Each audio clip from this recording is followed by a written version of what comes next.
रामायण की कथा तो सभी ने सुनी या पढ़ी होगी, जिसमें श्री राम और माता सीता के जीवन से जुड़े पहलुओं को दिखाया गया है।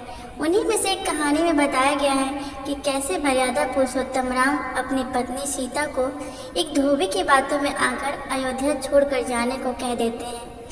लेकिन क्या आपको पता है कि वो धोबी के रूप में जन्मा एक पक्षी था, जिसके श्राप की वजह से ही माता सीता को वन में भटकना पड़ा था। जी हाँ, आपने सही सुना, माता सीता को श्राप मिला था। आज हम आपको बताएंगे कि देवी सीता को किस पाप की सजा काटने को मिली, जिन्हें वन में भटकना पड़ा। मिथिला नगरी में जनक राजवंश राज करता था। उन्हीं में से एक राजा श्रीध्वज थे। एक बार यज्ञ के लिए वो जमीन जोत रहे थे। उसी समय वहाँ से एक छोटी कन्या निकलती है। इस सुंदर कन्या को देखकर राजा को बहुत ही खुशी हुई।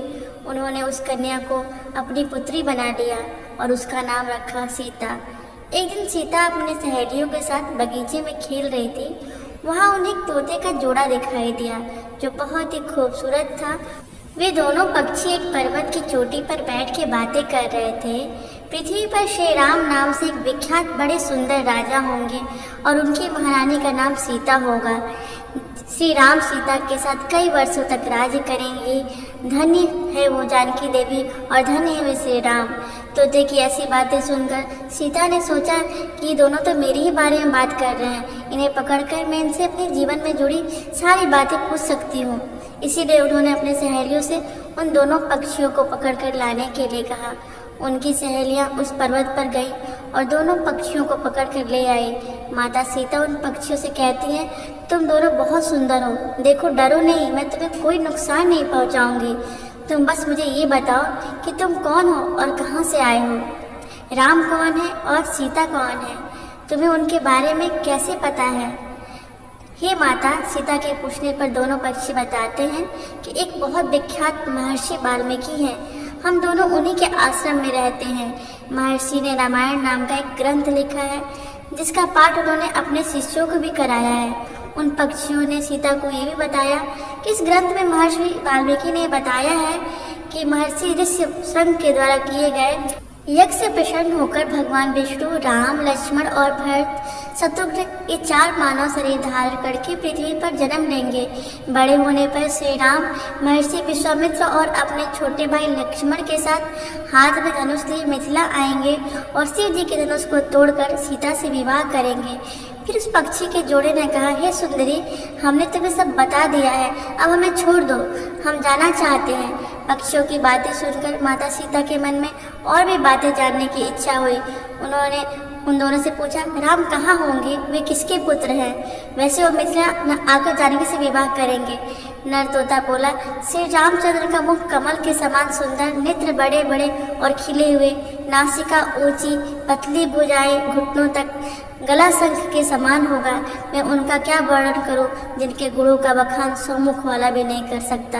दोनों पक्षी कहते हैं, जानकी देवी धन्य है जो जल्द ही रघुनाथ जी की पत्नी बनकर उनके साथ कई वर्षों तक राज करेंगी। लेकिन तुम कौन हो? पक्षियों की बातें सुनकर सीता ने कहा, जिसे तुम लोग जानकी कह रहे हो, मैं ही हूँ। माता सीता उन्हें कहती हैं, मैं तुम दोनों को तभी छोड़ूंगी जब श्री राम यहाँ आकर मुझसे विवाह करेंगे।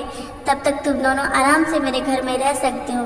ये सुनकर माता तोता जानकी से कहती है कि हम वन के पक्षी हैं, हम घर में सुख नहीं कर सकते। मैं गर्भवती हूँ, मुझे जाने दो, मैं अपने स्थान पर जाकर बच्चे पैदा करूँगी। आप चाहे तो उसके बाद फिर से यहाँ आ जाऊंगी। उसके कहने पर भी सीता जी ने उसे नहीं छोड़ा। तब उसके पति यानी नर तोते ने कहा, सीता, मेरी पत्नी को छोड़ दो, वो गर्भवती है, जब ये बच्चों को जन्म दे देगी तब उसे लेकर मैं तुम्हारे पास आ जाऊंगा। तब सीता माता ने कहा, तुम आराम से जा सकते हो, लेकिन ये मुझे बहुत पसंद है, तुम घबराओ नहीं, मैं इसका अच्छे से देखभाल करूंगी। जब सीता ने उस माता तोते को छोड़ने से मना कर दिया, तब वो दुखी हो गया। पक्षी दोबारा सीता जी से निवेदन करता है, मैं अपनी पत्नी के बिना जिंदा नहीं रह सकता, इसलिए इसे छोड़ दो। माता सीता, तुम बहुत अच्छी हो, मेरी प्रार्थना मान लो। इस तरह उसने बहुत समझाया, लेकिन सीता ने उसकी पत्नी को नहीं छोड़ा। तब मागधा पक्षी ने क्रोध में सीता को श्राप दिया, कि अरे जिस प्रकार तूने मुझे इस समय अपने पति से अलग कर रही है, वैसे तुझे भी स्वयं गर्भवती की अवस्था में श्री राम से अलग होना पड़ेगा। कुछ दिन बाद पति से बिछड़ने के दुख में मादा पक्षी ने प्राण त्याग दिए। पत्नी के मौत हो जाने पर नर पक्षी दुखी हो गया। फिर वो सीता जी से बोला कि मैं मनुष्यों से भरी श्री राम की नगरी अयोध्या में जन्म लूंगा, मेरे ही कारण तुम्हें पति के वियोग का दुख उठाना पड़ेगा। ये कहकर वहाँ से उड़ जाता है। कुछ साल बाद उसका जन्म अयोध्या में धोबी के घर में हुआ। उस धोबी के कारण सीता जी का अपमान हुआ, उन्हें अपने पति श्री राम से अलग होना पड़ा। उस तोते का श्राप ही सीता जी के पति श्री राम से बिछड़ने का कारण बना। इसलिए जब माता सीता गर्भवती थी तो उन्हें भी पति से दूर वन में रहना पड़ा। आपने अक्सर लोगों को कहते सुना होगा, हमें हमारे कर्मों का फल हमें यही मिलता है।